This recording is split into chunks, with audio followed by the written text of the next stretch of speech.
তো দেখো জানুয়ারি মাস তো বলতে বলতে চলেই এলো, কিন্তু আমাদের একবারও পিকনিকে যাওয়া হয়নি। তাই আজকে ভাবলাম বাড়িতেই পিকনিক করব।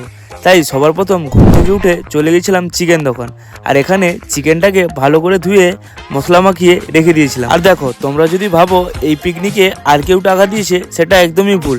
কারণ আজকে এই পিকনিকের টাকাটা আমার বাবা একাই দিচ্ছে। আর হ্যাঁ, তোমাদের কিন্তু একটা কথা এখনো বলা হয়নি, আজকে আমাদের পিকনিকের মেনু হলো বিরিয়ানি। আর হ্যাঁ, কারা বিরিয়ানি খেতে পছন্দ করো অবশ্যই তোমরা কমেন্টে জানাও। দেখো, এদিকে আমাদের বিরিয়ানিটাও দমে বসানো হয়ে গেছে, এখন সময় ছিল স্যালাড কাটার। তাই আমি ফটাফট এসে এখানে স্যালাডগুলো কেটে রেডি করে দিলাম। আর এদিকে যখন এসে দেখি আমাদের বিরিয়ানিটাও কমপ্লিট হয়ে গেছে। বাই দ্য ওয়ে, আমি তো তখন বিরিয়ানি খাই, আর তোমরা এরকম মজার মিনি ব্লগের জন্য চ্যানেলটাকে সাবস্ক্রাইব করো। বাই।